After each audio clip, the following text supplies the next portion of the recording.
At 2:11 a.m., the night shift inside a secure radar room was running on routine. The screens glowed green. The air smelled like old coffee and warm electronics. A young radar technician named Evan Ruiz sat with his headset half on, listening to the quiet hum of machines. He had seen weather balloons, commercial flights, and the occasional glitch that made everyone roll their eyes. Then a new track appeared. It did not slide in from the edge of the screen like normal aircraft. It simply showed up in the middle of controlled airspace, as if someone had dropped it onto the map. There was no transponder code, no flight plan, no identification. Evan leaned forward and tapped the keyboard, expecting the track to disappear. It stayed. The speed reading did not make sense.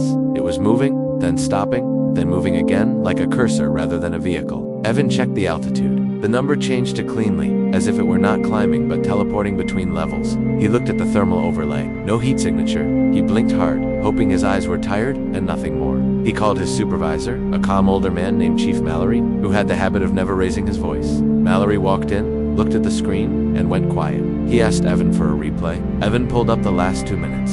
The object had been steady for a moment, then made a 90-degree turn without slowing. No aircraft did that, no drone did that, no missile did that, and remained intact. The screen showed no shockwave patterns, no speed loss, no spiral, just a sharp corner, like someone drawing a line on glass. Mallory picked up the phone. "We have an unknown track," he said. "No IFF, no heat, not behaving like anything in the book."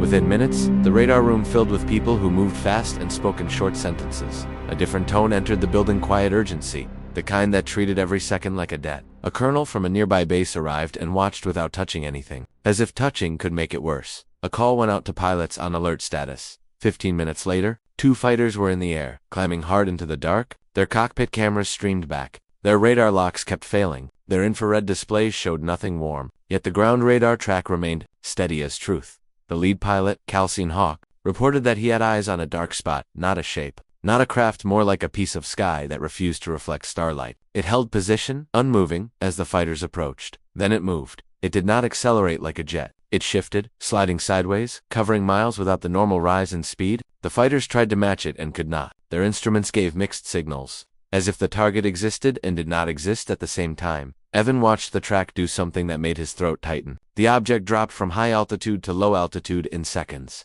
New arc. New descent. Calvia. It simply appeared lower, still without heat. Mallory whispered, "That's not right." The colonel asked for a secure line to higher command. The call went out. The name Pentagon was spoken once, and the room changed again, like a door had closed somewhere far away. A new instruction arrived. Track it. Do not engage. Keep all recordings. The fighters continued to follow. Hawk reported a sudden static in his headset. For a moment, his screen flickered. He said he felt pressure behind his eyes, like the air had thickened. His wingman reported the same.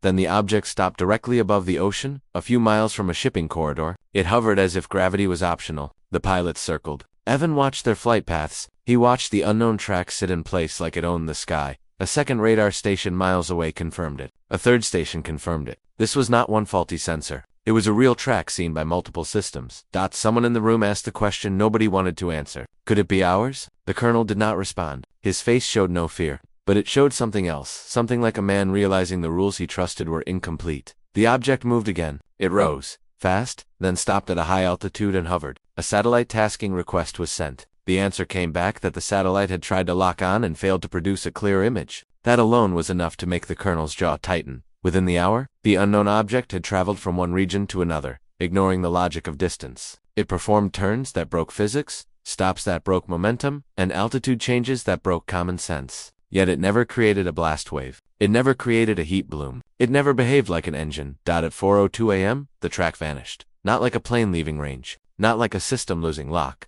The line on the screen simply ended. The last known position was a patch of open sky over open water. The fighters stayed until fuel forced them back. They returned with nothing but shaken voices and recordings that felt too strange to be real. Evan expected relief when the track disappeared. Instead, dread settled in his stomach. A feeling told him the night was not over. Mallory handed Evan a printed sheet. "You didn't see anything?" he said quietly. "You tracked an unknown aerial object. That's all you say." Evan nodded, unsure why he felt guilty for telling the truth. A black van arrived before sunrise. Men in plain clothes stepped out, carrying hard cases and folders. They did not introduce themselves. They moved with authority that did not need explanation. They asked for recordings, logs, names, and times. They copied everything. They took originals. Evan watched as one of them placed a small sticker on a hard drive case. "Property of the United States government. Another man placed a different sticker on the same case. Do not duplicate. The colonel spoke to someone on a secure phone, his voice low. Evan only caught 2 words that sounded like they belonged in a movie: policy change.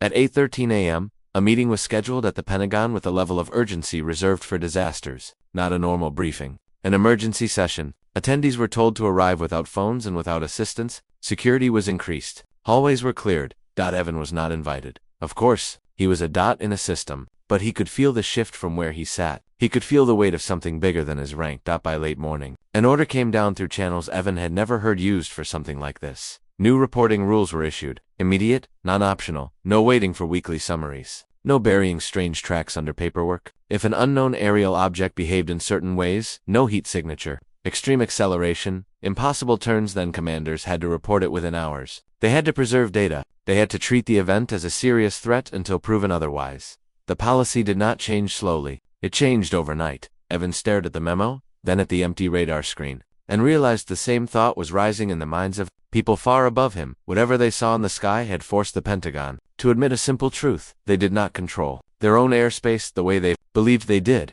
and someone somewhere wanted them to know it.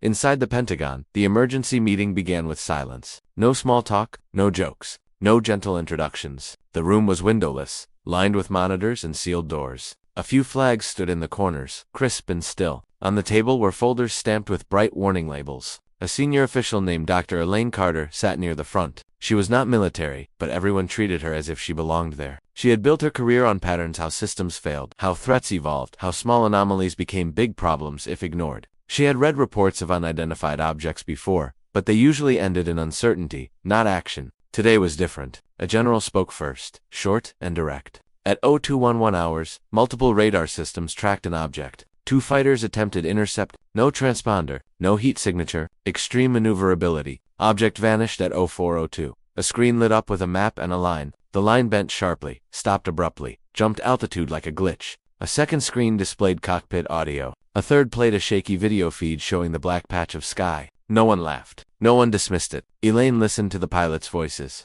They sounded controlled, trained, and still unsettled. One of them described the object as not reflecting light. Another said it moved like it was skipping frames. When asked whether it was a balloon, a drone, or a trick of the sensors, the pilots answered the same way: no. The room focused on a single question. Not what is it, but what does it mean? If it was a foreign technology, it was far beyond anything known. That would mean a terrifying leap had happened without anyone noticing. If it was not foreign, then something else was in the airspace that could ignore the rules of flight. Either option meant danger. Elaine watched a defense analyst scroll through historical cases. Similar tracks, similar behaviors, similar confusion, different years, different locations, same pattern, objects that did not behave like aircraft. Many reports had been left in drawers because they did not fit categories. They were called misunderstandings, sensor errors, pilot stress, strange atmospheric effects. Each excuse was comfortable. Each excuse avoided panic. But comfort did not protect nations. A new official spoke, his voice tight. Our current reporting system encourages delay. Eunuchs hesitate. They fear ridicule. They fear career damage.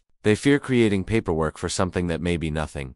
Elaine had heard that before. She had seen it in other fields. When people were punished for speaking, they stopped speaking. When data was treated like embarrassment, it became invisible. The general leaned forward. We will not be blind again. He showed a draft memo on the screen. It was not a suggestion. It was a command. All unidentified aerial phenomena that met specific criteria had to be reported quickly. Sensor data had to be preserved. Unit leaders had to treat such events as a potential threat. No more informal handling. No more shrugging. No more, probably nothing. Elaine realized the Pentagon was doing something unusual. It was admitting that the unknown was not a joke. It was admitting the military needed better eyes, better rules, and better honesty. But there was still another issue. The data. The best information was scattered across bases, ships, and units. Each had its own storage. Each had its own classification rules. Some had been overwritten, erased by routine data limits. Some had been lost by accident. Some had never been collected because no one believed it mattered. Elaine suggested a central system, a place where the data could be reported and reviewed by a dedicated team.